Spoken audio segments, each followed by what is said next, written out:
Hello everyone, I am आशीष अग्रवाल। स्वागत है आपका एक्स्ट्रा कोचिंग की क्लास 2 में। हालांकि हमें आपको ये बताते हुए काफी खुशी हो रही है कि हमारा देहरादून बैच ऑलरेडी फुल हो चुका है। वहां पर एक भी सीट अवेलेबल नहीं है। यहाँ भी लिमिटेड सीट है। आप जल्द से जल्द अपना एनरोलमेंट करवा सकते हो और एनरोलमेंट के लिए आप हमारी टीम में से किसी भी मेंबर को जो है आप मैसेज कर सकते हो। मैसेज के थ्रू आप इनरोल कर सकते हो, हमारी वेबसाइट के थ्रू भी आप इनरोल हो सकते हो। तो जल्द से जल्द इनरोलमेंट करवाएं, क्योंकि लिमिटेड सीटें हैं। 100 सीट हो जाने के पश्चात आपको जो है इस बैच में एडमिशन नहीं दिया जा सकता। क्लास 2 शुरू करने से पहले जानते हैं हमने क्लास फर्स्ट में क्या क्या पढ़ा था। हमने उत्तराखंड की भौतिक संरचना, जलवायु और प्राकृतिक आपदा हमारा टॉपिक था। इसमें हमने उत्तराखंड की भौतिक संरचना के बारे में पढ़ा था। उसके अलावा अक्षांश विस्तार, राजनीतिक विस्तार, उत्तराखंड के अंतर्राज्यीय और अंतर्राष्ट्रीय सीमा के बारे में हमने पढ़ा था, साथ में आंतरिक जिले। इसके अलावा आपको जो है बताया था उत्तराखंड की अंतर्राज्यीय सीमा के बारे में डीपली हमने पढ़ा था कि कौन सा जिला किस जिले को स्पर्श करता है। अंतर्राष्ट्रीय सीमा, चाइना नेपाल के साथ बॉर्डर कितना शेयर करता है, कौन कौन से जनपद शेयर करते हैं, वो सब चीजों के बारे में हमने पढ़ा था। हमने कुछ दर्रों के बारे में पढ़ा था जो कि अंतरराज्यीय दर्रे हैं। इसके अलावा हमने एच.सी. खरकवाल द्वारा उत्तराखंड को जिन 8 भौगोलिक भागों में बांटा गया है उन भागों को पढ़ना स्टार्ट किया था। हालांकि कुछ लोगों की क्वेरी आई थी कि आप जो है ट्रिक के माध्यम से भी बताने का कष्ट करें। मैं आपको बताना चाहूंगा, आपको ट्रिक बताई जाएगी, लेकिन ट्रिक जो है वहीं पर बताई जाएगी जहां पर ट्रिक यूजेबल लगे। जैसे इतिहास में ट्रिक यूजेबल हो सकती है। जनरली मैं अपने अनुभव की बात करूं तो मुझे ट्रिक ज्यादा यूजेबल नहीं लगती है। हालांकि कुछ जगहों पर ट्रिक यूजेबल हो सकती है। जैसे इतिहास में आप पढ़ते हो ना, युद्धों के बारे में पढ़ते हो। पानी पिया, खाना खाया, घर गया, मर गया। मैं बाबर के युद्धों की बात कर रहा हूँ, पानीपत का युद्ध, खानवा का युद्ध, घाघरा का युद्ध, और उसके बाद उसकी डेथ हो गई थी। तो ऐसी जगहों पर ट्रिक यूजेबल हो सकती है। लेकिन जहां पर ट्रिक यूजेबल होगी मैं आपको बताऊंगा, और जहां पर हमको अपने माइंड का यूज करना पड़ेगा वहां पर मैं आपको उस हिसाब से पढ़ाऊंगा। तो आप बने रहिए। शुरू करते हैं आज क्लास 2। क्लास फर्स्ट में हम पढ़ रहे थे उत्तराखंड का भौगोलिक विभाजन। हमने भौगोलिक विभाजन को पढ़ा था और हमने दक्षिण से शुरू करते हुए गंगा का मैदानी भाग, फिर तराई, फिर भाबर, शिवालिक, दून और द्वार क्षेत्र जो है हमने कंप्लीट करा था। आज हम पढ़ेंगे लघु या मध्य हिमालय। लघु या मध्य हिमालय की अगर मैं बात करूं तो शिवालिक के उत्तर में और विरथ हिमालय के दक्षिण में है। जैसे कि हम जानते हैं लघु का मतलब है छोटा। तो यहां पर ये कहा जा सकता है कि वह हिमालय जो जो है छोटा हिमालय है। हालांकि मैंने आपको कल बताया था उप हिमालय हमने पढ़ा था शिवालिक को। वो हिमालय जो है हिमालय का सबसे बाह्य भाग था। सबसे जो है बाहरी जो हिमालय है या हिमालय के चरण अगर हम कहें, हिमालय तो लास्ट में जो हिमालय के चरण कहें वो शिवालिक क्षेत्र था। वैसे ही हम ऊंचाई में थोड़ा ऊपर जब बढ़ते हैं तो हमारे पास जो क्षेत्र आता है वो आता है लघु या मध्य हिमालय। लघु या मध्य हिमालय का विस्तार जो है वो उत्तराखंड के 9 जनपदों में है। इसमें चंपावत है, नैनीताल है, अल्मोड़ा है, चमोली है, पौड़ी है, रुद्रप्रयाग है, टिहरी है, उत्तरकाशी है, देहरादून है। यहां से भी क्वेश्चन बन जाता है, कभी कभी बन जाता नहीं, क्वेश्चन बना हुआ है काफी एग्जामों में। मैंने क्वेश्चन अटेम्प्ट किया है खुद। क्वेश्चन ये बन जाता है कि निम्न में से कौन सा एक जिला लघु या मध्य हिमालय का भाग नहीं है। आपको यहां से 3 ऑप्शन दे देगा। एक ऑप्शन जो है आपको शिवालिक या किसी और कोई और अन्य जिला का दे देगा। आपको पूछ लेगा कि इनमें से कौन सा लघु या मध्य हिमालय का भाग नहीं है। तो आपको भाग नहीं है तभी आप उसको पहचान पाओगे जब आपको पता होगा कि कौन से 9 जिले लघु या मध्य हिमालय का भाग हैं। अगर हम मैप की सहायता से देखें तो हम देख सकते हैं कि लघु हिमालय जो है वो आपका इन जिलों के मध्य फैला हुआ है। हालांकि अगर लघु हिमालय के बारे में बात की जाए तो ये सबसे चौड़ा भाग है। यानी कि लघु हिमालय की जो चौड़ाई है वो 70 से 100 किलोमीटर है। अभी तक हम जो देख रहे थे 2 से 3 किलोमीटर, 10 से 20 किलोमीटर या फिर 15 से 30 किलोमीटर, इस प्रकार से चौड़ाई थी किसी भी भाग की। लेकिन लघु हिमालय या मध्य हिमालय की अगर हम बात करें, मध्य हिमालय क्यों कहते हैं? क्योंकि इसके बाद जो है ये बीच में है एक तरीके से। इससे पहले महान हिमालय है, इसके बाद बाह्य हिमालय है। तो ये जो है बीच में है, इसलिए इसको मध्य हिमालय कहा जाता है। इसकी चौड़ाई 70 से 100 किलोमीटर है, जो कि सबसे ज्यादा है। सबसे बड़ा जो क्षेत्र है, सबसे ज्यादा लोग जहां रहते हैं वो जो क्षेत्र है वो आपका लघु या मध्य हिमालय ही है। आप देख सकते हैं इसकी चौड़ाई जो है 70 से 100 किलोमीटर है। इसकी ऊंचाई की बात करें तो 1200 से 4500 मीटर इसकी ऊंचाई है। ऊंचाई पर्वत यहाँ पे काफी ज्यादा पाए जाते हैं। इससे पहले हम देख रहे थे शिवालिक में छोटी छोटी पहाड़ियां थी, जैसे जैसे ऊपर को बढ़ेंगे वैसे वैसे पहाड़ियों की ऊंचाई बढ़कर वो पर्वतों में चेंज हो जाएंगे। तो यहाँ पर काफी बड़े बड़े पर्वत है, 4500 मीटर तक ऊंचाई के पर्वत यहाँ पर पाए जाते हैं। इसके अलावा लघु हिमालय क्षेत्र की श्रेणियां राज्य में विभिन्न डांडों के रूप में भी विभाजित हैं। इसमें है देववन, नागटिब्बा, रीवा, मसूरी, झंडीधार, सुरकंडा, चंद्रबदनी, दूधातोली, बिनसर, रानीखेत। यहां से एक इंपॉर्टेंट क्वेश्चन बन जाता है, निम्न में से कौन सा एक क्षेत्र लघु या मध्य हिमालय का भाग नहीं है? जिन्होंने पेपर दिए हैं, जिनको एग्जाम का एक्सपीरियंस है, वो जान सकते हैं कि कितना अच्छा क्वेश्चन यहाँ से बन सकता है। यहां से क्वेश्चन बन सकता है कि निम्न में से कौन लघु या मध्य हिमालय का भाग नहीं है। नहीं है क्वेश्चन दे देगा, ऑप्शन दे देगा, चंद्रबदनी, ए, बी दूधातौली, सी बिनसर और डी फूलों की घाटी। तो आपका आंसर हो जाएगा फूलों की घाटी नहीं है, क्योंकि वो उच्च हिमालय में आती है। तो इस प्रकार से क्वेश्चन बन जाता है, इसलिए ध्यान रखें। देववन, नागटिब्बा, रीवा, मसूरी, झंडीधार, सुरकंडा, चंद्रबदनी, दूधातौली, बिनसर, रानीखेत, ये जो है लघु या मध्य हिमालय में ही पड़ती है सारी चोटियां। इस क्षेत्र को हिमवंत अर्थात हिम का आंचल कहा जाता है, क्योंकि आंशिक रूप से सदैव हिमाच्छादित यहाँ की चोटियां रहती है, इसलिए इसको हिम का आंचल या हिमांचल के नाम से जाना जाता है। जीवाश्मों का बिल्कुल अभाव पाया जाता है। जब मैं शिवालिक पढ़ा रहा था, मैं आपको बता रहा था शिवालिक में जीवाश्म पाए जाते हैं, लेकिन जैसे जैसे हम पुरानी जो चोटियां हैं वहां पर बढ़ते हैं, जीवाश्मों का अभाव देखने को मिलता है। लघु या मध्य हिमालय में जीवाश्म जो है कम देखने को मिलते हैं, अभाव देखने को मिलता है, या नहीं के बराबर देखने को मिलते हैं जीवाश्म। जीवाश्म मतलब फॉसिल्स, ठीक है। यहाँ का इस जो चोटी है या जो ये क्षेत्र है, इसका निर्माण वलित और कायांतरित चट्टानों से हुआ है। ये चीज इंपॉर्टेंट है। वलित, आपने माउंटेन्स के टाइप्स पढ़े होंगे, जिसमें आपको पता होगा वलित पर्वत, ब्लॉक पर्वत, ज्वालामुखी पर्वत, अवशिष्ट पर्वत। इस प्रकार से कई भागों में जो है पहाड़ियों को या माउंटेन्स को विभाजित किया जाता है। वही चट्टानों के भाग पड़े होंगे।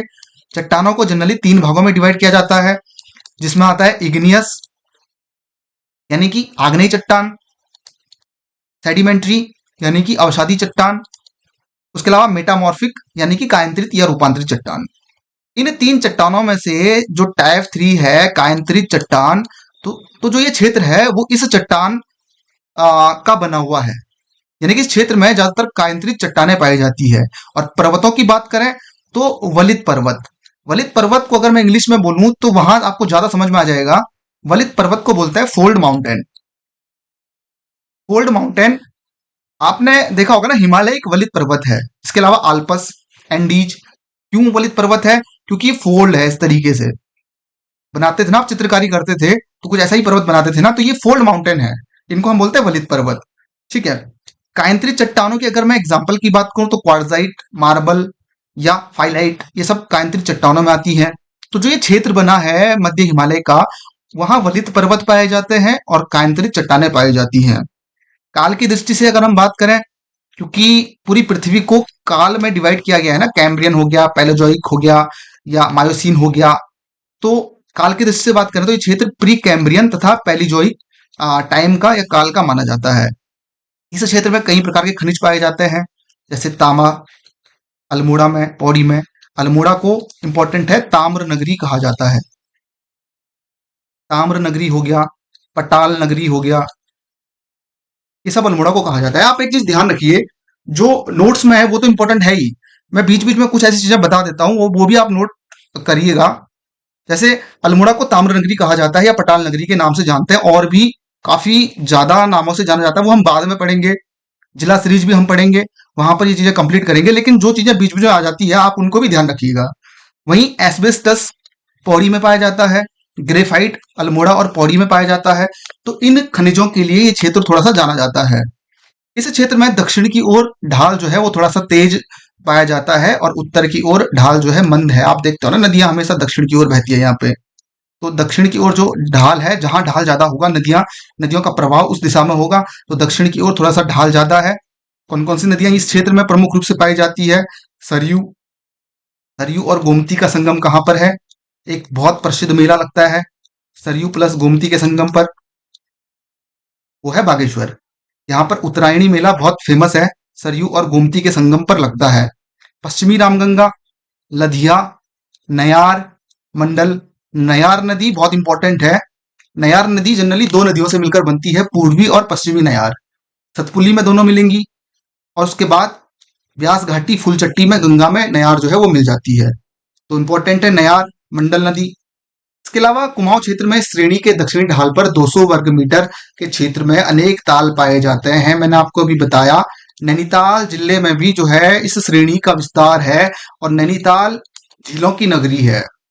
नैनीताल के आसपास के क्षेत्रों में काफी सारी झीलें पाई जाती हैं, चाहे वो आपका नौकुचिया ताल हो, भीमताल हो, खुद नैनीताल हो, या सात ताल हो। काफी सारी सूखा ताल हो, हरीश ताल हो, सड़िया ताल हो, मलबा ताल हो। काफी सारे ताल नैनीताल के आसपास के क्षेत्रों में पाए जाते हैं। तो 200 वर्ग मीटर के क्षेत्र में काफी सारे ताल यहाँ पर देखने को मिलते हैं। तापमान जाड़ों में शून्य से नीचे चला जाता है, क्योंकि हिमाचल इस क्षेत्र को कहा जाता है, हिम का आंचल कहा जाता है। हिम से ढकी हुई चोटियां रहती है, कहीं टाइम या कुछ कह सकते हैं कि आंशिक रूप से हिमाच्छादन होता है यहाँ पर। इस कारण तापमान शून्य से नीचे यहाँ पर रहता है कुछ क्षेत्रों में। गर्मी में यह क्षेत्र सुहावना, राज्य के लगभग आधे लोग यहाँ पर निवास करते हैं। क्योंकि क्षेत्र बहुत बड़ा है, तो इस क्षेत्र में जो है, क्योंकि पर्वतीय जनसंख्या आप जानते हो, पर्वतीय जनसंख्या ज्यादा है, तो पर्वतीय क्षेत्र भी ज्यादा है। हमने पढ़ा था 86.07%। तो इस क्षेत्र में जो है बहुत बड़ा क्षेत्र होने के कारण लगभग आधे लोग निवास करते हैं। गर्मियों में मौसम सुहावना रहता है, चाहे वो देववन हो, नागटिब्बा हो, चाहे वो रानीखेत हो। इन क्षेत्रों में गर्मियों में मौसम जो है काफी सुहावना देखने को मिलता है।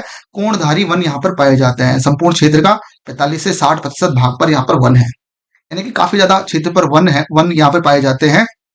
राष्ट्रीय उद्यान भी यहाँ पर है, काफी है, इसलिए भी ये वनों का प्रतिशत ज्यादा है। और कोणधारी वन, जिसमें आपका चीड़, देवदार, इस प्रकार के वन यहाँ पर देखने को मिलते हैं।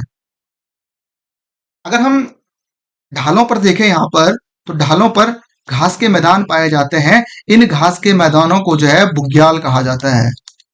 एक इंपॉर्टेंट टॉपिक हम आगे देखेंगे, उत्तराखंड के प्रमुख बुग्यालों के बारे में पढ़ेंगे।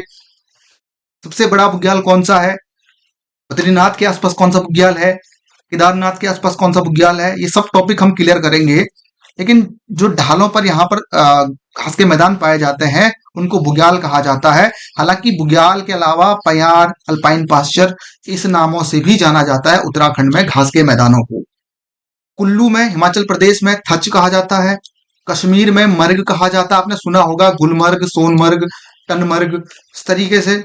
तो जो छोटे छोटे घास के मैदान है ढालों पर, उनको उत्तराखंड में बुग्याल कहते हैं, पयार कहते हैं, अल्पाइन पास्चर कहा जाता है, कुल्लू में थच कहा जाता है, कश्मीर में मर्ग कहा जाता है। और इस बुग्यालों को या इन घास के मैदानों को पशुचारकों का स्वर्ग कहा जाता है। क्यों कहते हैं, क्योंकि ग्रीष्म ऋतु में जो भोटिया जनजाति के लोग हैं वो यहाँ पर अपने पशुओं को लेकर जाते हैं, तो पशुचारकों का स्वर्ग कहा जा सकता है या कहा जाता है।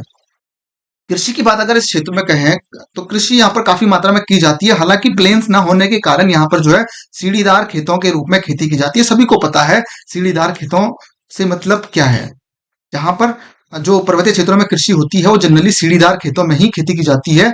एक के ऊपर एक खेत होते हैं सीढ़ी के रूप में, इसलिए सीढ़ीदार खेत कहते हैं, जिनमें धान, गेहूं, ज्वार, मक्का, चुआ, चौलाई जिसे कहते हैं, या मंडुआ हो गया, इस तरीके से जो है काफी खेती की जाती है। कुछ घाटियां प्रसिद्ध है, अलकनंदा नदी घाटी चुआ और ज्वार के लिए फेमस है। अल्मोड़ा की बात करें तो मक्का के लिए, हालांकि सर्वाधिक मक्का कहाँ होता है, सर्वाधिक मक्का देहरादून में होता है। क्वेश्चन पूछा गया है हाल ही में, सर्वाधिक मक्का कहाँ उत्पादन होता है, देहरादून में उत्पादन होता है। इसके अलावा हमने स्टार्टिंग में पढ़ा था लघु हिमालय व वृहद हिमालय को अलग करने वाली जो लाइन है वो है एमसीटी, मेन सेंट्रल थ्रस्ट। ये हमने स्टार्टिंग में पढ़ लिया, क्लास 1 आप देख सकते हो। जो क्लास 2 में जुड़ा है वो क्लास 1 देख सकते हैं, वहां पे हमने इनके बारे में अच्छे से बात की है। उत्तराखंड का सबसे बड़ा भूभाग है ये। क्यों है, क्योंकि इसकी चौड़ाई 70 से 100 किलोमीटर है। उत्तराखंड का सबसे बड़ा भूभाग लघु या मध्य हिमालय है। तालाब या पड़चर भूमि की अधिकता वाले क्षेत्र को पहाड़ी लोग माल कहते हैं। हालांकि हमने देखा था जो भाबर था वहां पर भी उसको भी माल प्रदेश के नाम से जानते हैं। तो तालाव या पड़चर भूमि अधिक होने के कारण इस क्षेत्र को भी जो पहाड़ी लोग हैं वो जो है माल कहते हैं।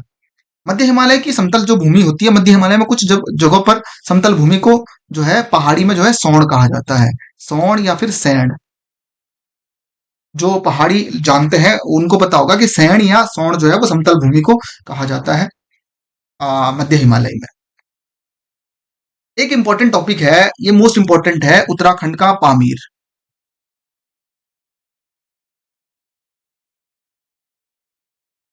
उत्तराखंड का पामीर दूधातौली को कहा जाता है। ये दूधातौली भी मध्य हिमालय में ही पड़ता है।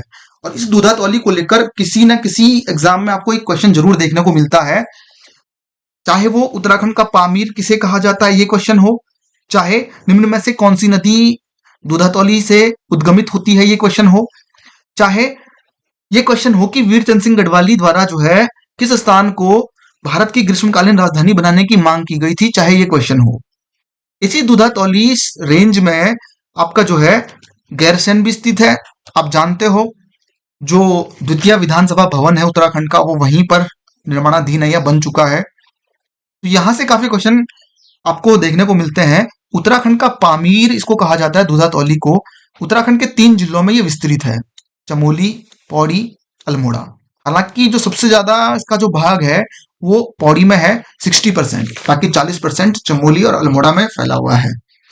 जो ये उत्तराखंड का पामीर है, दूधातौली है, इसकी तली पर एक ताल है जिसको दुग्ध ताल के नाम से हम जानते हैं। इस दूधातौली से 5 नदियों का उद्गम होता है। नदियां याद करना इजी है क्योंकि 2 नदियां तो आपका जो है पूर्वी नयार और पश्चिमी नयार है। नदियां याद करना बहुत ज्यादा इजी है। पूर्वी नयार, पश्चिमी नयार, 2 नदियां ये हो गई। पश्चिमी रामगंगा, आटागाड़। आटागाड़ आप जानते हो किसकी सहायक नदी है? पिंडर की। पूर्वी नयार, पश्चिमी नयार किसकी सहायक नदी है? दोनों के दोनों गंगा की सहायक नदी है। फुलचट्टी ब्यास घाट में गंगा से आकर मिलती है। एक नदी है वूनो या वीनो भी कहा जाता है, पश्चिमी रामगंगा। ये 5 नदियों का उद्गम दूधातौली से होता है। पश्चिमी रामगंगा, आटागाड़, पूर्वी नयार, पश्चिमी नयार, पूर्वी नयार, वूनो या वीनो। ये 5 नदियां यहां से उद्गमित होती है। वीर चंद सिंह गढ़वाली का नाम आता है इस क्षेत्र को लेकर। वीर चंद सिंह गढ़वाली इस क्षेत्र से जो है वो काफी प्रभावित थे। प्रभावित अगर हम वीर चंद सिंह गढ़वाली की ही बात करें, पहले वीर चंद सिंह गढ़वाली कौन थे? आप जानते हो पेशावर कांड के नायक वीर चंद सिंह गढ़वाली थे। पेशावर कांड में इन्होंने निहत्थे अफगान सैनिकों पर गोली चलाने से इनकार कर दिया था। गांधी जी ने इनके बारे में एक बहुत इंपॉर्टेंट लाइन कही थी। गांधी जी ने कहा था कि अगर मुझे एक चंद सिंह और मिलता तो देश कब का आजाद हो जाता। ये लाइन भी पूछी गई थी इसी बीच एक एग्जाम में। मुझे एक चंद सिंह और मिलता तो देश कब का आजाद हो जाता। यह कथन महात्मा गांधी ने, यह कथन किसका था?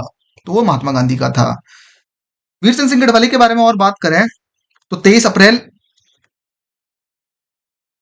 अप्रैल को क्रांति दिवस के रूप में मनाया जाता है इनकी याद में। वहीं यही कोदिया बगड़ में 12 जून को मेला लगता है इनकी समाधि पे। इनकी समाधि स्थल कोदिया बगड़ में है, वहां पर जो है 12 जून को मेला लगता है। हालांकि इस 12 जून को एक दिवस मनाया जाता है, वो दिवस है मुक्ति दिवस। इस 12 जून को मुक्ति दिवस भी यहां पर मनाया जाता है। 23 अप्रैल को क्रांति दिवस, 12 जून को मुक्ति दिवस। एक इंपॉर्टेंट चीज और है इनके नाम पर डाक टिकट कब जारी हुआ था? 1994 में इनके नाम पर 1 रुपए का डाक टिकट जारी हुआ था। ये भी इंपॉर्टेंट है। वीर चंद सिंह गढ़वाली के नाम पर डाक टिकट कब जारी हुआ था? 1994 में 1 रुपए का डाक टिकट इनके सम्मान में, इनकी याद में जो है वो जारी किया गया था। इन्होंने जो है 1960 में वीर चंद सिंह गढ़वाली ने नेहरू जी से एक बात रखी थी कि क्यों ना यहाँ पर जो है भारत की ग्रीष्मकालीन राजधानी बनाई जाए। गर्मियों की जो राजधानी है वो यहाँ दूधातौली में या इस क्षेत्र में जो है बनाई जाए। इन्होंने 1960 में ये मांग रखी थी। गैरसैंण इसी क्षेत्र में है। गैरसैंण आप जानते हो उत्तराखंड की ग्रीष्मकालीन राजधानी हम कह सकते हैं। ब्रिटिश काल में यह चांदपुर परगने का भाग था, क्योंकि उस टाइम पे परगनों में डिवाइड था। परगने और पट्टियां आप जानते हो, परगनों और पट्टियों में डिवाइड था, चाहे वो गढ़वाल हो चाहे कुमाऊं हो। तो उस टाइम पे जो जिस परगने में ये क्षेत्र आता था वो चांदपुर परगना था। हिमाचल प्रदेश के गद्दी और गुजर यहाँ पर पशु चारण के लिए आते हैं, यानी कि अपने पशुओं को लेकर आते हैं। अगर हम बात करें जो है मध्य हिमालय में कौन कौन से प्रमुख स्थान है, मसूरी, देववन, रानीखेत, दूधातौली, बिनसर, ये जो है मध्य हिमालय के प्रमुख स्थान है। क्वेश्चन बन जाएगा, मसूरी निम्न में से किस हिमालय में अवस्थित है? चार ऑप्शन दे देगा। या क्वेश्चन बन जाएगा, रानीखेत किस हिमालय का हिस्सा है? या क्वेश्चन जैसे कि मैंने आपको पहले बताया, क्वेश्चन बन जाएगा, निम्न में से कौन एक मध्य हिमालय का हिस्सा नहीं है? तो इस प्रकार से क्वेश्चन बन सकता है। उसके बाद हम देखते हैं विरत या उच्च हिमालय। विरत या उच्च हिमालय का मतलब है, विरत है यानी कि सबसे बड़ा। तो हिमालय का सबसे बड़ा भाग है या सबसे बड़ा क्षेत्र है, वो जो है विरत या उच्च हिमालय है। हालांकि इसके जो है और भी कई नाम है। महान हिमालय इसको कहा जाता है, मुख्य हिमालय। मुख्य हिमालय कहने का मतलब है सबसे ऊंची चोटियां जिसके लिए हिमालय जाना जाता है, वो इसी क्षेत्र में पाई जाती है, इसलिए इसको मुख्य हिमालय कहा जाता है। महा हिमालय, आंतरिक हिमालय, हिमाद्री। प्राचीन ग्रंथों में से हिमाद्री कहा गया है। क्वेश्चन यहाँ से छोटा सा बन सकता है कि प्राचीन ग्रंथों में वृहत या उच्च हिमालय को किस नाम से जाना जाता है, तो वो हिमाद्री कहा गया है। इसकी चौड़ाई की अगर मैं बात करूं तो 15 से 30 किलोमीटर में ये चौड़ाई में फैला हुआ है। 15 से 30 किलोमीटर। इससे पहले हमने देखा था लघु या मध्य हिमालय 70 से 100 किलोमीटर में था। भाई ये 15 से 30 किलोमीटर में फैला हुआ है। ऊंचाई की बात करूं तो 4500 तक लघु हिमालय था। 4500 से 7817 मीटर। 7817 मीटर क्यों है? क्योंकि सबसे ऊंची चोटी ही 7817 मीटर की है, जो है नंदा देवी। तो 4500 से 7817 मीटर जो है इसकी औसतन ऊंचाई है, या ऊंचाई हम कह सकते हैं। विस्तार की बात करें तो विस्तार जो है इसका 6 जनपदों में है। उत्तरकाशी, टिहरी, रुद्रप्रयाग, चमोली, बागेश्वर, पिथौरागढ़। ये याद करने के लिए जनरली आप ये सोच सकते हैं कि वे जनपद जिसमें बड़े बड़े पर्वत पाए जाते हैं, उच्च हिमालय, आंतरिक हिमालय या महान हिमालय या वृहद हिमालय का जो विस्तार होगा वो उन्हीं जनपदों में होगा। उत्तरकाशी में काफी पर्वत चोटियां हैं, टिहरी में भी खतलिंग ग्लेशियर वगैरह काफी चोटियां हैं, रुद्रप्रयाग में भी बहुत सारी चोटियां हैं, यानी कि एक पर्वतीय जिला है। चमोली भी एक उच्च हिमालय में बसा हुआ जिला है। बागेश्वर में पिंडारी ग्लेशियर हो गया, या फिर और भी कई सारे सारे पर्वत हो गया। पिथौरागढ़ में भी काफी सारे पर्वत हैं। हम पढ़ेंगे पर्वतों को आगे। तो हम इस तरीके से भी जान सकते हैं कि जो वे जिले जहां पर काफी बड़े पर्वत या ग्लेशियर मौजूद हैं, वो जो है हमेशा उच्च हिमालय या वृहद हिमालय में ही आएंगे।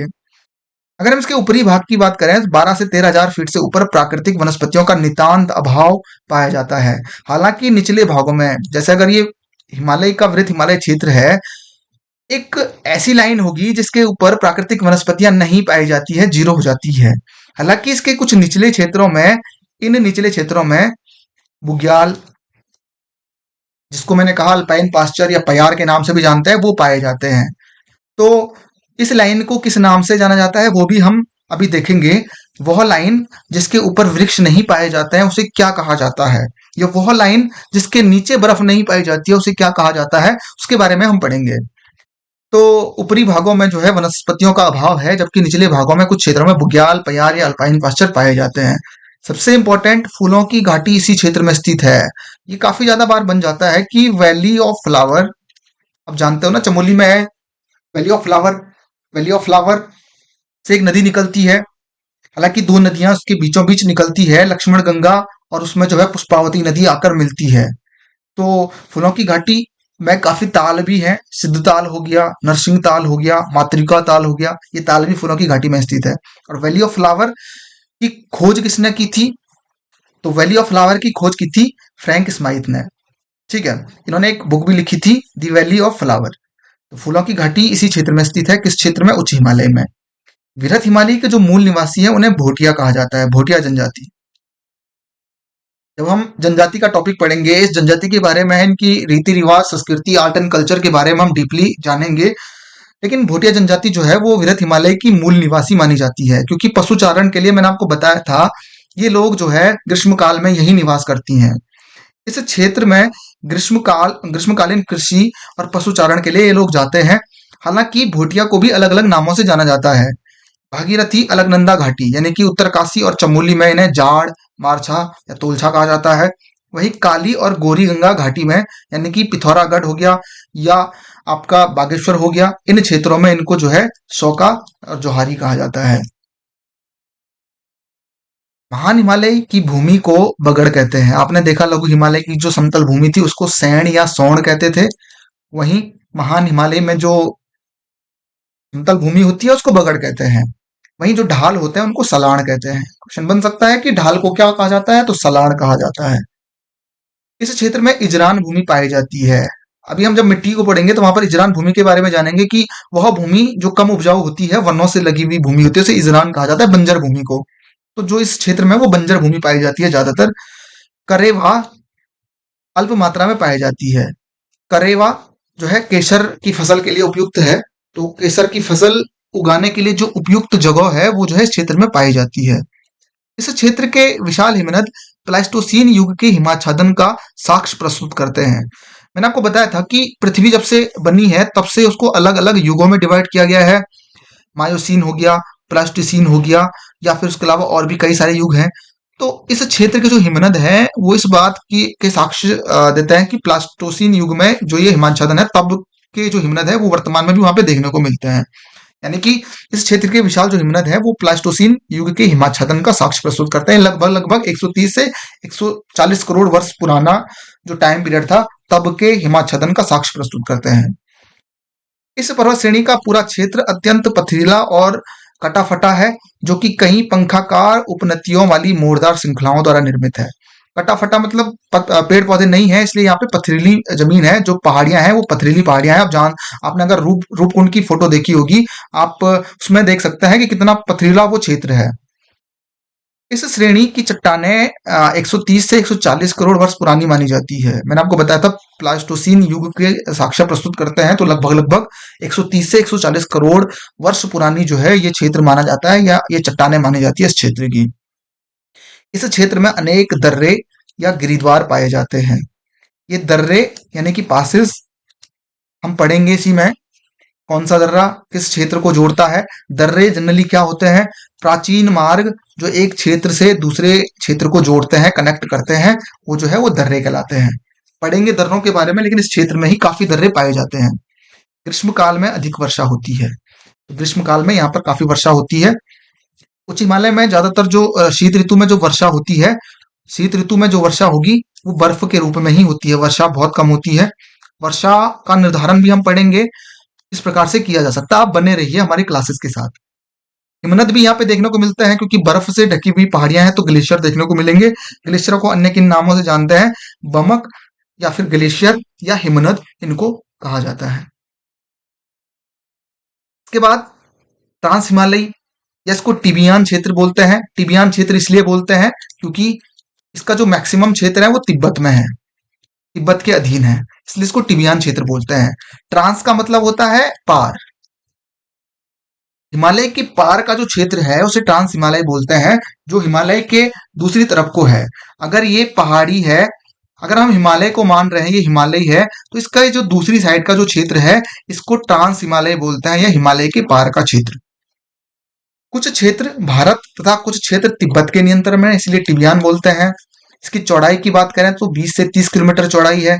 ऊंचाई की बात करें तो ऊंचाई कम हो जाती है ना, अगर उच्च हिमालय यहाँ पर है तो धीरे धीरे जैसे हम नीचे को उतरेंगे वैसी वैसी ऊंचाई कम होगी, तो 2500 से 3500 मीटर की ऊंचाई जो है इस क्षेत्र की है।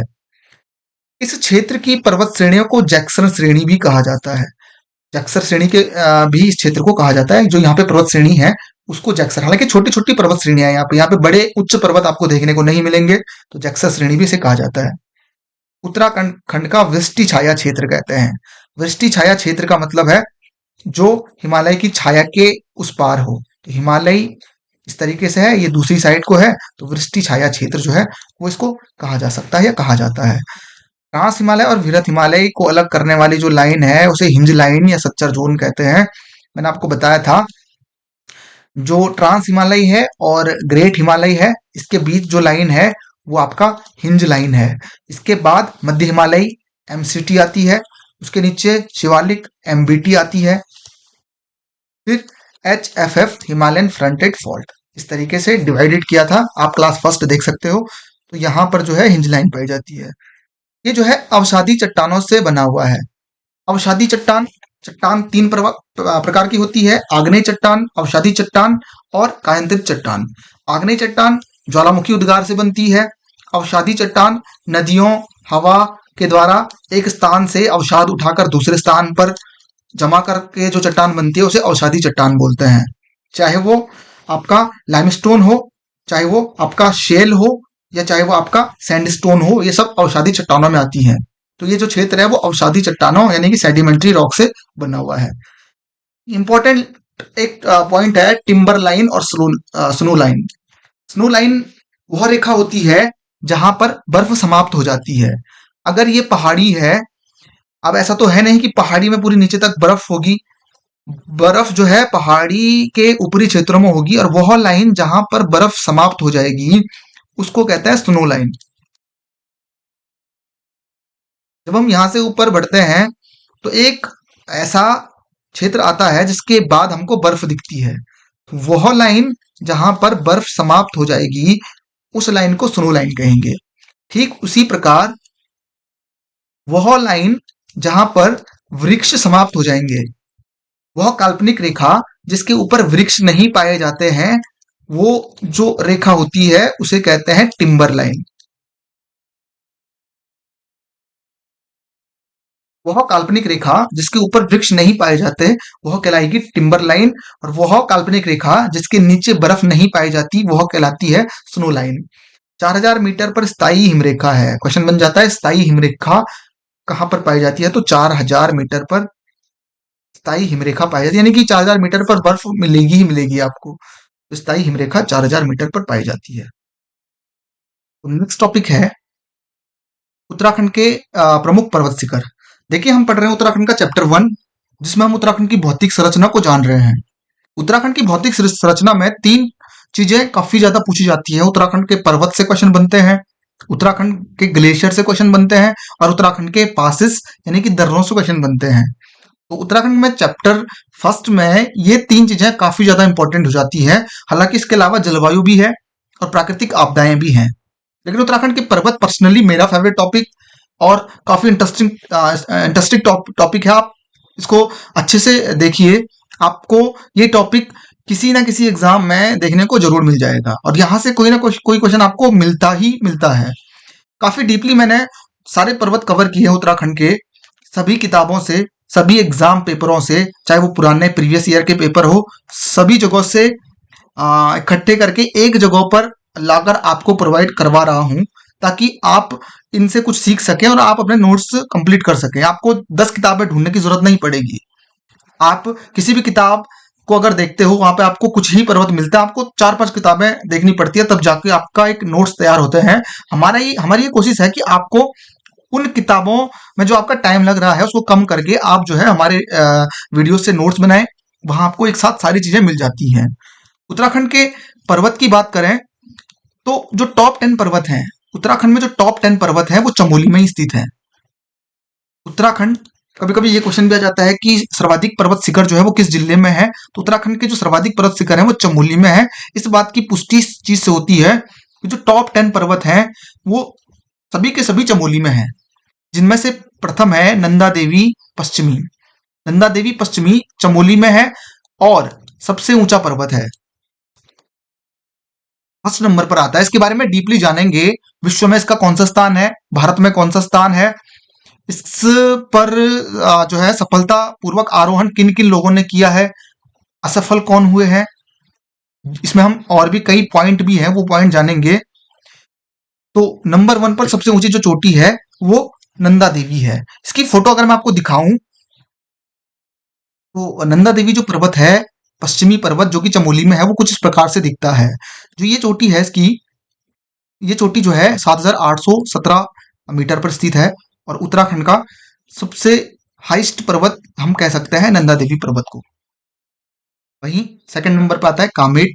कामेट भी चमोली में है, 7756 इसकी ऊंचाई पूछ ली गई थी कि कामेट पर्वत की हाइट क्या है। सेकंड सबसे ऊंची चोटी है कामेट। अगर मैं आपको कामेट चोटी की फोटो दिखाऊं, कामेट पर्वत जो है वो कुछ इस प्रकार से दिखती है। इसके अलावा नंदा देवी पूर्वी, माणा, बद्रीनाथ, चौखंबा, त्रिशूल, सतोपंथ, द्रोणागिरी, गंधमादन। ये टॉप 10 जो पर्वत है इनकी आप ऊंचाई भी याद कर सकते हो, क्योंकि हालांकि इसकी भी पूछी गई थी। पंचाचूली की ऊंचाई पूछी जा चुकी है 6,904। अभी हाल ही में एक एग्जाम हुआ है, वहां पर पंचाचूली पर्वत की ऊंचाई पूछी गई है कि इसकी ऊंचाई क्या है, तो 6,904 मीटर इसकी ऊंचाई है। आपको टॉप 10 या टॉप 12 या टॉप 15 की आपको जो है हाइट भी याद करनी होगी, क्योंकि अब कंपटीशन काफी हाई है। वो आपको पूछ लेगा कि चौखंबा पर्वत जो श्रृंखला है उसकी हाइट क्या है, तो वह है 7,138 मीटर, आपको याद होनी चाहिए। तो याद करने का एक तरीका भी कह सकते हैं आप, माणा की जो है वो 7272 72 72 याद हो जाती है। बद्रीनाथ पांचवी सबसे ऊंची चोटी है। बद्रीनाथ के बाद चौखंबा है, चौखंबा के बाद त्रिशूल है।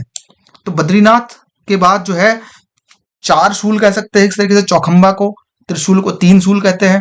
तो बद्रीनाथ, चौखंबा, त्रिशूल, उसके अलावा सतोपंथ, द्रोणागिरी, गंधमादन, इस तरीके से आप याद कर सकते हो। कलंका पर्वत बहुत इंपॉर्टेंट है, पूछा जा सकता है। उसके अलावा पंचाचूली तो पूछा जा चुका है, 6,904 मीटर इसकी हाइट पूछी जा चुकी है एग्जामों में। नंदाकोट, ये नंदाकोट और नंदाखाट पर्वत काफी कंफ्यूज क्रिएट करते हैं। ये दो पर्वत है, एक नंदाकोट है, चमोली, पिथौरागढ़, बागेश्वर में है, और एक नंदाखाट है, ये चमोली और बागेश्वर में है। क्वेश्चन ये बन जाएगा कि निम्न में से कौन सा एक पर्वत पिथौरागढ़ में स्थित है। नंदाकोट, नंदाखाट दोनों ऑप्शन देगा, आपको ध्यान देना नंदाकोट जो पर्वत है वो पिथौरागढ़ में है, नंदाखाट जो पर्वत है वो केवल चमोली और बागेश्वर में है, ये आपको ध्यान रखना है। इसके अलावा भागीरथी पर्वत, श्रृंगकंठ पर्वत उत्तरकाशी में है, हाथी पर्वत चमोली में है, इसकी ऊंचाई याद कर लेना, कभी भी पूछी जा सकती है, 6,727 मीटर इसकी हाइट है। तो हाथी पर्वत, हाथी के आकार का ये पर्वत है, जोशीमठ के सामने इसका व्यू आता है। इसके अलावा देवस्थान पर्वत चमोली में है, गंगोत्री उत्तरकाशी में, नीलकंठ चमोली में है, चमोली में बद्रीनाथ के पास में है, बद्रीनाथ के पास है। इसकी तलहटी में एक गांव बसा है जिस गांव का नाम है बामणी गांव। तो ये नीलकंठ पर्वत जो है वो चमोली में है। यमुनोत्री पर्वत, बंदरपूछ पर्वत उत्तरकाशी में है। नंदा घुंघटी पर्वत, यहाँ से एक नदी निकलती है जो कि नंदप्रयाग में अलकनंदा की सहायक है, नंदाकिनी। नंदाकिनी नदी यहाँ से निकलती है। नदियों वाले टॉपिक में आपको पर्सनली मैप के थ्रू इसको बताऊंगा कि कौन सी नदी कहां पर आकर किस नदी में मिलती है। नंदाकिनी नदी 56 किलोमीटर आई थिंक इसकी जो है वो लेंथ है, लंबाई है, और ये नंदा घुंघटी पर्वत से निकल के नंदप्रयाग में अलकनंदा नदी में जो है संगम बनाती है। एक ऐसी नदी जिसका जल देवताओं को नहीं चढ़ाया जाता है। क्यों नहीं चढ़ाया जाता है वो हम वहां पढ़ेंगे जब हम नदियों वाला टॉपिक लेके आएंगे आपके सामने। वहीं स्वर्गारोहिणी, आप जानते हो पांडव जो है यहीं से स्वर्ग गए थे। चमोली और उत्तरकाशी दोनों में कंबाइंड रूप से स्वर्गारोहिणी ग्लेशियर भी है और पर्वत भी है। गौरी पर्वत, ये गौरी पर्वत और गुन्नी पर्वत दोनों इंपॉर्टेंट है, छोटे छोटे पर्वत है लेकिन इंपॉर्टेंट है। अब जो है आपको ऐसा नहीं पूछने के चांसेस कम है कि कामेट पर्वत कहाँ है, आपको ये क्वेश्चन पूछने के चांसेस ज्यादा है कि गौरी पर्वत कहाँ है, गुन्नी पर्वत कहाँ है, जयलंग पर्वत कहाँ है, या द्रौपदी का डांडा कहाँ है। अभी हम हालांकि जिले वाइज भी देखेंगे सभी पर्वतों को, लेकिन इंपॉर्टेंट गौरी और गुन्नी पर्वत काफी इंपॉर्टेंट है, और एक जयलंग पर्वत जो कि उत्तरकाशी में है। नर नारायण पर्वत बद्रीनाथ के दोनों ओर। बद्रीनाथ जिन दो पर्वतों के बीच बसा है वो नर नारायण है। एक आपने इसमें एक कथा सुनी होगी कि भविष्य में जो है नर नारायण पर्वत मिल जाएंगे और बद्रीनाथ जाने का रास्ता बंद हो जाएगा, तब भविष्य बद्री में बद्रीनाथ की पूजा होगी। तो वो वही नर और नारायण पर्वत है। हालांकि दो और पर्वत भी आते हैं, जय विजय पर्वत, वो हम अभी पढ़ लेंगे चमोली में। जय विजय पर्वत है, ये जय विजय पर्वत दोनों के दोनों विष्णु प्रयाग में है। विष्णु प्रयाग कहाँ है? पहला प्रयाग चमोली में। जय और विजय भी इंपॉर्टेंट है। अब देखते हैं चमोली के पर्वत, स्पेशली चमोली में, क्योंकि क्वेश्चन कभी कभी देखिए मैंने ये जो नोट्स बनाए हैं वो पूरी तरीके से इस तरीके सोच के बनाए हैं कि आयोग कहाँ कहाँ से क्वेश्चन आपको पूछ सकता है। अगर आपको पता भी है कि मुकुट पर्वत कहाँ है, अगर आयोग आपको घुमा के क्वेश्चन पूछ लेगा ना, अगर आप आयोग पूछता है कि मुकुट पर्वत किस जिले में है, आपको पता है, आप लिख लोगे आंसर चमोली में है। लेकिन अगर आयोग ये पूछे कि मुकुट पर्वत कहाँ है, ऑप्शन दे बद्रीनाथ क्षेत्र, ऋषिगंगा क्षेत्र, नंदा देवी क्षेत्र और नीति क्षेत्र, सभी के सभी चमोली में है, आप वहां पे फंस जाओगे। तो इस तरीके से नोट्स इस तरीके से बनाए गए हैं कि आयोग कहीं से भी क्वेश्चन ले हम उसको जो है टैकल कर सके, उसका जवाब दे सके। चमोली के पर्वत की बात करें तो बद्रीनाथ क्षेत्र में कौन कौन से पर्वत हैं? कालिंदी खाल पर्वत, बालाकुन पर्वत, चौखंबा पर्वत, नीलकंठ पर्वत, नर, नारायण, माणा पर्वत और सतोपंत पर्वत। माणा पर्वत, माणा गांव भी बसा हुआ है इसकी तलहटी में। माणा गांव का जो प्राचीन नाम है वो मणिभद्रपुरी है। तो बद्रीनाथ क्षेत्र में ये पर्वत आपके आते हैं: कालिंदी खाल पर्वत, बालाकुन पर्वत, चौखंबा पर्वत, नीलकंठ पर्वत, नर पर्वत, नारायण पर्वत, माणा पर्वत, सतोपंत पर्वत। वहीं नीति क्षेत्र की बात करूं तो नीति क्षेत्र में अभिगामिन पर्वत, मुकुट पर्वत, कामेट पर्वत और गणेश पर्वत ये नीति क्षेत्र में आते हैं। नीति क्षेत्र में ये चार पर्वत आपको इंपॉर्टेंट याद करने हैं। इसके अलावा ऋषिगंगा, आप जानते हो हाल ही में ऋषिगंगा क्षेत्र में ऋषिगंगा नदी से काफी बाढ़ आई थी। एक भीषण आपदा वहां पे देखने को मिली थी। मलारी, ऋषिगंगा या रेणी गांव में आपने सुना होगा। रेणी गांव की एक महिला भी थी, गौरा देवी, जिन्होंने चिपको आंदोलन, जिनको चिपको वुमेन के नाम से संबोधित किया जाता है। ऋषिगंगा क्षेत्र में जो पर्वत है, कालोंका पर्वत, कहीं कहीं पे इसको कलंका पर्वत लिखा भी आता है, इसलिए ध्यान रखना, कलंका और कालोंका सेम है। चंगबंग पर्वत, ऋषिकोट पर्वत, दूनागिरी पर्वत, हनुमान पर्वत। नंदा देवी क्षेत्र में कौन से पर्वत है? नंदा देवी क्षेत्र में रोंटी पर्वत, मृगथुनी पर्वत, देवतोली पर्वत, देवस्थान पर्वत, नंदा देवी पर्वत, नंदा घुंघटी पर्वत और त्रिशूल पर्वत। देखिए, कोई ट्रिक नहीं हो सकती है इनको याद करने के लिए, आपको इनको ऐसे ही याद करना पड़ेगा। इनमें से जो इंपॉर्टेंट पर्वत है, रोंटी पर्वत, देवतोली पर्वत, कलंका पर्वत, चंगबंग पर्वत, इसके अलावा कालिंदी खाल, बालाकुन, अभिगामिन, मुकुट। मैं इनको इंपॉर्टेंट इसलिए कह रहा हूं क्योंकि बाकी जो पर्वत है वो सबके सब आपको किसी न किसी बुक में मिल जाएंगे। ये वे पर्वत हैं जो बहुत कम हाईलाइटेड हैं। तो आयोग इनसे आपको क्वेश्चन जरूर पूछेगा कि जो है पूछ लेगा कालिंदी खाल पर्वत कहाँ है, बालाकुन पर्वत कहाँ है, रोंटी पर्वत कहाँ है। इसके अलावा भी और कुछ पर्वत है, जैसे सुनंदा पर्वत हो गया, हरदेवोल पर्वत हो गया, द्रुपदा कटार हो गया, विधान पर्वत हो गया। एक और पर्वत है चमराव पर्वत। ये सब चमोली के पर्वतों की बात कर रहा हूँ। चमराव पर्वत भी है, ठीक है, द्रुपदा कटार हो गया। तो ये है चमोली के कुछ पर्वत। इसके अलावा उत्तरकाशी के पर्वत की अगर हम बात करते हैं तो उत्तरकाशी के जो प्रमुख पर्वत हैं, तो उन पर्वतों में केदार डोम पर्वत, केदार पर्वत, कीर्ति स्तंभ, कोटेश्वर। याद करने के लिए ट्रिक तो नहीं कहूंगा, लेकिन थोड़ा सा इस तरीके से याद कर सकते हैं कि केदार डोम, केदार पर्वत, कीर्ति स्तंभ, कोटेश्वर सबके सब कौन से आते हैं? खर्चखंड, भारती खुंटा, मातृ पर्वत, मेरू पर्वत, सुमेरु पर्वत। मेरू और सुमेरु पर्वत इंपॉर्टेंट है। मेरू सुमेरु पर्वत कहाँ है? वो उत्तरकाशी में है। रुद्रगेरा पर्वत, गंगोत्री ग्लेशियर भी है, सुदर्शन पर्वत, कैलाश पर्वत, पीला पर्वत, तारा पर्वत। ये जेलंग पर्वत इंपॉर्टेंट है, बहुत मोस्ट इंपॉर्टेंट है, क्वेश्चन काफी बार बन चुका है और आगे भी काफी बार आपको देखने को मिल जाएगा। जोगिन पर्वत, काला नाग पर्वत, स्वरूप चोटी, श्वेत वर्ण, श्याम वर्ण, थौलू पर्वत। अगर मैं अपना एक्सपीरियंस इसमें से इंपॉर्टेंट आपको बताऊं, इंपॉर्टेंट कौन से हैं, इनमें से जो मोस्ट इंपॉर्टेंट है वो है जेलंग पर्वत। इसके अलावा अगर और इंपॉर्टेंट की अगर मैं बात करूं, कैलाश पर्वत इंपॉर्टेंट है, रुद्रगेरा इंपॉर्टेंट है, स्वरूप चोटी इंपॉर्टेंट है, थौलू पर्वत इंपॉर्टेंट है, जोगिन पर्वत इंपॉर्टेंट है, मातृ पर्वत मोस्ट इंपॉर्टेंट है। सेकंड मोस्ट इंपॉर्टेंट अगर हम बात करें, मातृ पर्वत है, मेरू और सुमेरु। क्योंकि बाकी सारे पर्वत हाईलाइटेड हैं, सबको पता है। सबको पता है कि गंगोत्री पर्वत कहाँ है। गंगोत्री जो है आपका जो है वो जगह का नाम भी है, गंगोत्री ग्लेशियर भी है वहां पर। तो गंगोत्री पर्वत सबको पता है उत्तरकाशी में है, लेकिन आयोग भी आपको ऐसी पर्वत पूछेगा जो थोड़ा सा हाईलाइटेड ना हो। वो आपसे पूछ लेगा स्वरूप चोटी निम्न में से किस जिले में है, तो वो आपका उत्तरकाशी जिले में। आपको इस तरीके से याद करना होगा। आप नोट्स बनाइए, रेगुलर इनको पढ़िए, आपको ये सारे पर्वत याद हो जाएंगे। इसके अलावा पिथौरागढ़ में कुछ इंपॉर्टेंट पर्वत हैं, उनमें से ओम पर्वत बहुत इंपॉर्टेंट है।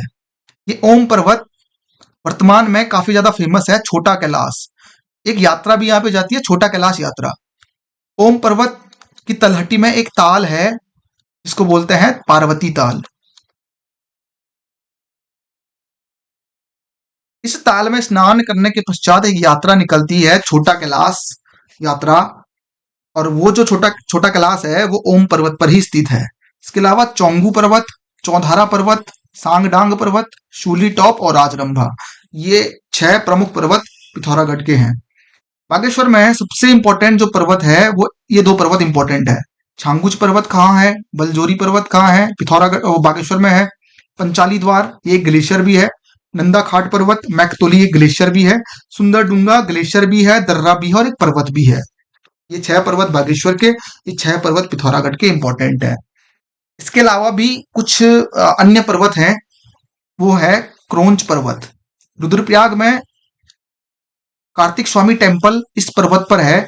कार्तिक स्वामी टेम्पल जिस पर्वत पर है उस पर्वत को जो है क्रोंच पर्वत के नाम से जानता है। जो लोग गए हैं वहां पर वो जान सकते हैं, बिल्कुल चोटी में जो है वो कार्तिक स्वामी टेम्पल है।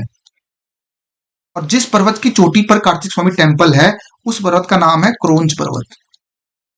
देववन पर्वत देहरादून में है। लोखंडी टीबा देहरादून में है। वरुणावत पर्वत उत्तरकाशी में है। वरुणावत पर्वत से भूस्खलन की काफी घटनाएं होती हैं उत्तरकाशी में।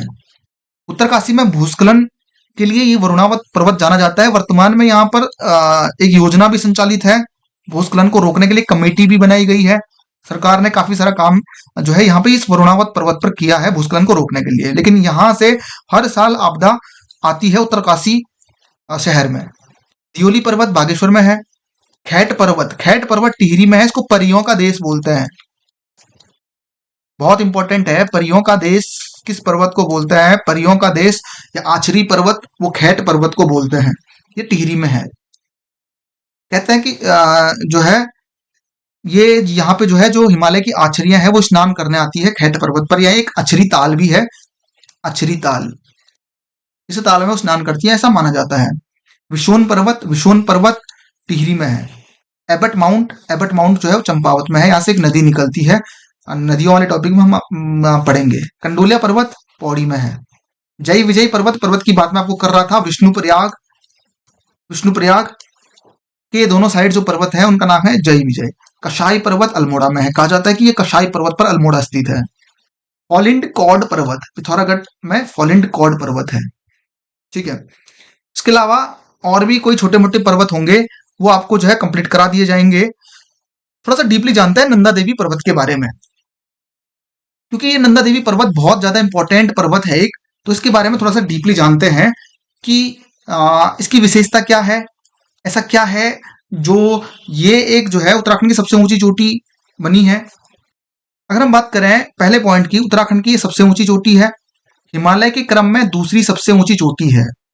दूसरी सबसे ऊंची चोटी क्यों है? क्योंकि हिमालय की जो सबसे ऊंची चोटी है वो आपका कंचनजंगा है। फर्स्ट नंबर पर कंचनजंगा हिमालय की सबसे ऊंची चोटी है। भारत का तीसरा सबसे ऊंचा, हालांकि इसको तीसरा नहीं होना चाहिए, इसको सेकंड होना चाहिए।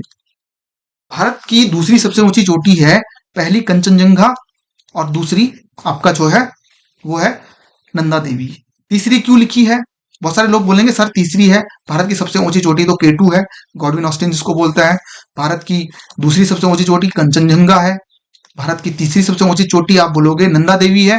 लेकिन अगर हम करंटली बात करें तो इस K2 को जो है भारत की सबसे ऊंची चोटी का दर्जा जो प्राप्त था वो हट चुका है, पीओके में है, पाक अधिकृत कश्मीर में है। इसलिए भारत की सबसे ऊंची चोटी कंचनजंगा को ही मानते हैं और दूसरी सबसे ऊंची चोटी नंदा देवी को।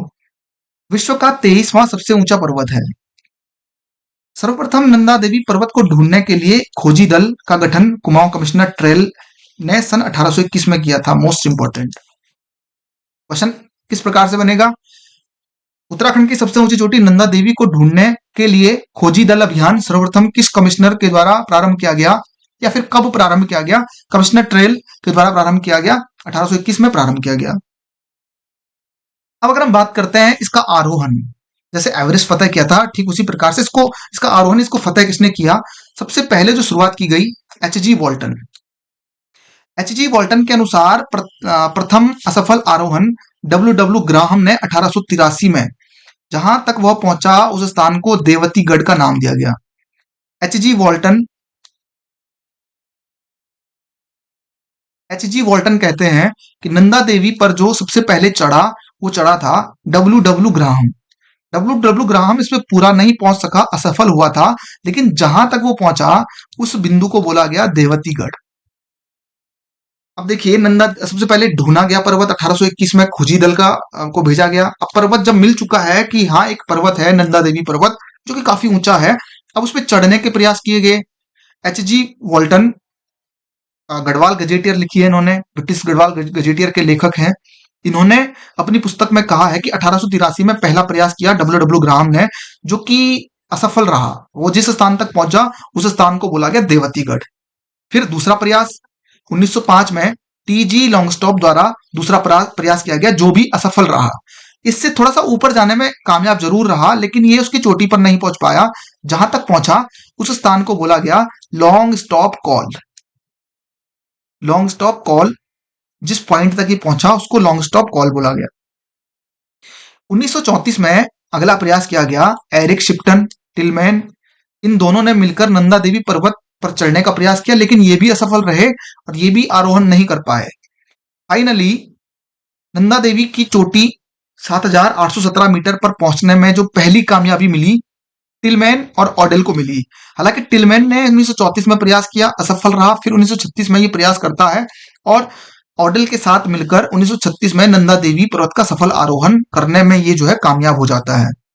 उसके पश्चात 1954 में यह क्वेश्चन बन सकता है कि नंदा देवी पर्वत का सफल आरोहण किसने किया? टिलमैन, ऑडेल ने किया। कब किया? 1936 में किया। नंदा देवी पर्वत का प्रथम उत्तराखंडी व्यक्ति जिन्होंने आरोहण करने का प्रयास किया वो था नंदू जुयाल। 1954 में नंदू जुयाल ने नंदा देवी पर्वत पर चढ़ने का प्रयास किया, हालांकि असफल रहा, लेकिन वो उत्तराखंड का पहला व्यक्ति था जिसने ये कोशिश करी। फाइनली 1981 सबसे इंपॉर्टेंट नंदा देवी पर्वत के टॉपिक में हर्षवंती बिष्ट और चंद्रप्रभा एतवाल, दो महिलाएं इस पर्वत पर चढ़ती हैं और सफलतापूर्वक आरोहण करती हैं। इसलिए ये दोनों जो है, हर्षवंती बिष्ट जो है वो पहली महिला बनती है जो 1981 ईस्वी में नंदा देवी पर्वत पर सफल आरोहण करती है। ठीक है, 1988 में इसके नाम पर इसकी तलहटी में एक बायोस्फीयर बनाया गया, नंदा देवी बायोस्फीयर। तो इंपॉर्टेंट टॉपिक क्या है इसमें? सबसे पहले उत्तराखंड की सबसे ऊंची चोटी है, भारत की दूसरी सबसे ऊंची चोटी है, विश्व की तीसरी सबसे ऊंची चोटी, 23वीं सबसे ऊंची चोटी है। इसको खोजने का जो प्रयास किया ट्रेल ने किया। 1821 में पहला खोजी दल भेजा था। 1883 में डब्ल्यू डब्ल्यू ग्राहम ने इस पर चढ़ने का प्रयास किया, असफल रहा। जहां तक पहुंचा उस स्थान को देवतीगढ़ बोला गया। उसके बाद 1905 में टीजी लॉन्गस्टॉप ने प्रयास किया, असफल रहा। जिस स्थान तक पहुंचा उसे बोला गया आपका लॉन्गस्टॉप कॉल। 1934 में एरिक शिप्टन, टिलमैन ने प्रयास किया, असफल रहे। टिलमैन ने फिर 1936 में प्रयास किया, पहला सफल आरोहण उन्होंने ही किया नंदा देवी पर्वत पर, टिलमैन और ऑडेल ने। 1954 में नंदू जुयाल ने असफल आरोहण किया, प्रथम उत्तराखंडी था। 1981 इंपॉर्टेंट, हर्षवंती बिष्ट, चंद्रप्रभा एतवाल दोनों जाती हैं और सफल होती हैं, प्रथम महिला बनती हैं। ठीक है, इसके बाद नंदा खाट पर्वत इंपॉर्टेंट है, मैंने बोला था बागेश्वर और चमोली में ये आता है। प्रथम सफल आरोहण नंदा खाट पर ह्यूज, रॉटिल्ज और पान सिंह ने 1931 में किया। उत्तराखंड के प्रथम व्यक्ति जिन्होंने इस पर सफलतापूर्वक आरोहण किया अनूप शाह। इसकी हाइट भी याद कर लेना, 6674 मीटर। त्रिशूल पर्वत, पहले तो उसका नाम त्रिशूल क्यों पड़ा? क्योंकि ये त्रिशूल की तरह दिखता है। अगर मैं आपको इसकी फोटो दिखाऊं ये कुछ इस तरीके से दिखता है, त्रिशूल की शेप में ये पर्वत है, तो इसलिए इसको त्रिशूल पर्वत के नाम से जानते हैं। पर जो ये चमोली में है, सफलतापूर्वक आरोहण किया 1907 में टीजी। ये नाम बहुत इंपॉर्टेंट है। त्रिशूल पर्वत का प्रथम आरोहण किसने किया? टीजी लॉन्गस्टॉप ने 1907 में। 1905 में प्रयास किया था नंदा देवी पर चढ़ने का, असफल रहे थे। कामेट पर्वत, कामेट पर्वत चमोली में ही है, 7,756 मीटर की ऊंचाई है। इस पर प्रथम आरोहण 1931 ईस्वी में फ्रैंक स्मिथ जिसने वैली ऑफ फ्लावर की खोज की थी, बुक भी लिखी थी the valley of flower. Eric Shipton, RL Holdsworth, इन्होंने जो है फूलों की घाटी से वापस आते टाइम इस पर्वत की खोज की, कामेट पर्वत की। उत्तराखंड के प्रथम व्यक्ति जो इस पर चढ़े, नंदू जुयाल। 1954 में नंदा देवी पर चढ़ने का प्रयास किया, असफल रहे। 1955 में कामेट पर चढ़ गए। चौखंबा पर्वत, चौखंबा पर्वत को चौखंबा पर्वत क्यों बोलते हैं? क्योंकि ये पर्वत 4 खंभों की तरह दिखता है। अगर मैं इसकी फोटो आपको दिखाऊं तो कुछ इस तरीके से ये दिखता है। कुछ इस तरीके से इसमें 4 खंभे दिखते हैं, 1, 2, 3 और 4। तो 4 खंभों की तरह दिखता है, इसलिए इसको चौखंबा पर्वत कहा जाता है। ऊंचाई की बात करें तो 7,138 मीटर है। सफलतापूर्वक आरोहण पहली बार 1952 ईस्वी में लुसेंट जॉर्ज ने इस पर आरोहण किया। नंदाकोट पर्वत चमोली, पिथौरागढ़ और बागेश्वर 3 जिलों में विस्तृत है, फैला हुआ है, 6,881 मीटर हाइट है। प्रथम सफल आरोहण टीजी लॉन्गस्टॉप द्वारा किया गया, जो पहली बार ये गए असफल रहे थे। फिर 1936 में वाई होटा का प्रथम सफल। ये क्यों लिखा है? क्योंकि 1905 में ये नंदा देवी पर भी चढ़ने का प्रयास किया था, वहां भी असफल रहे थे। उसके पश्चात पंचाचूली, ये बहुत ज्यादा इंपॉर्टेंट चोटी है, कुमाऊं की सबसे ऊंची चोटी है। कुमाऊं और गढ़वाल 2 मंडलों में डिवाइड है हमारा उत्तराखंड। वहां पर कुमाऊं गढ़वाल की जो सबसे ऊंची चोटी है वो तो नंदा देवी आ जाएगा, लेकिन कुमाऊं की सबसे ऊंची चोटी है पंचाचूली। पंचाचूली क्यों बोलते हैं? क्योंकि ये 5 चोटियां हैं इसमें। अगर इसकी फोटो दिखाऊं मैं आपको, ये कुछ इस तरीके से दिखता है और इसकी 5 चोटियां हैं। चोटी नंबर फर्स्ट, चोटी number second, Panchachuli third, Panchachuli fourth और पंचाचूली 5। क्वेश्चन कभी कभी ये बन जाता है कि पंचाचूली में जो 5 चोटियां उनमें सबसे ऊंची चोटी कौन सी है? तो पंचाचूली सेकंड जो है वो सबसे ऊंची है, 6,904 मीटर, 6,904। सबसे ऊंची चोटी पंचाचूली पंचाचूली 2 है, 6,904 मीटर। उसके बाद अगर हम बात करें तो 6,437, 6,437 मीटर पंचाचूली फिफ्थ है। उसके अलावा पंचाचूली फोर्थ 6,334, फिर पंचाचूली थर्ड 6,312, 6,355 जो है पंचाचूली फर्स्ट। तो ये 5 चोटियों से मिलकर बना है। इस पर प्रथम सफल आरोहण जो किया था वो किया था एक आईटीबीपी के जवान हुकुम सिंह ने। 1972 में आईटीबीपी के जवान हुकुम सिंह द्वारा इस पर जो है वो सफल आरोहण किया गया था। तो आज की वीडियो में हम इतना ही पढ़ेंगे। नेक्स्ट जो टॉपिक हमारा होगा वो होगा उत्तराखंड की जलवायु, प्राकृतिक आपदा। इसके बाद हम नदी तंत्र को पढ़ेंगे। पर्सनली मुझे जो सबसे अच्छा टॉपिक लगता है उत्तराखंड की ज्योग्राफी में वो नदी तंत्र है। आपको इसमें प्रॉपर मैप के द्वारा बताया जाएगा कि कौन सी नदी कहाँ से निकलती है और उसमें कौन सी नदी जो है किस स्थान पर आकर मिल जाती है। नदी का उद्गम कहाँ से होगा, वो नदी कहाँ से निकलते हुए कहाँ पर पहुंचती है, इसके किनारे कौन कौन से शहर बसे हुए हैं, वो पूरा का पूरा आपको डायग्राम के माध्यम से बताया जाएगा। अगर आपको इस टॉपिक में भी किसी भी प्रकार की कोई क्वेरी है तो आप हमारी टीम से संपर्क कर सकते हैं। वहां पर आप पूछ सकते हैं, आपकी क्वेरी को जो है हम उसका निराकरण करने की कोशिश की जाएगी। तो मैं आपको जो है, अगर आप लगातार नोट्स बनाते हैं आपके नोट्स जो है प्रॉपर मेक हो जाएंगे। अभी हम ज्योग्राफी पढ़ रहे हैं, धीरे धीरे हम आगे बढ़ेंगे। ज्योग्राफी कंप्लीट होने के बाद हम उत्तराखंड का इतिहास, उत्तराखंड की आर्ट एंड कल्चर, उत्तराखंड का पॉलिटी, सभी टॉपिक को कंप्लीट करेंगे। यहाँ तक कि हिंदी भी मैं आपको पढ़ाऊंगा। तो आप बेफिक्र होके आप हमारे क्लासेस से जुड़ के नोट्स बना सकते हैं और आप 100% भरोसा कर सकते हैं, क्योंकि मैंने जो टेस्ट क्वालिफाई किए हैं मैंने इन्हीं नोट्स के थ्रू किए हैं। वैसे मैं अपने पर्सनल नोट किसी को शेयर नहीं करना चाहता था, परंतु मुझे लगता है कि काफी लोगों को जो है टाइम का अभाव है, वो एक जगह पे सारी चीजों को पढ़ना चाहते हैं, तो इस कारण से मैं प्रोवाइड करवा रहा हूं। Thank you so much. मिलते हैं क्लास 3 में।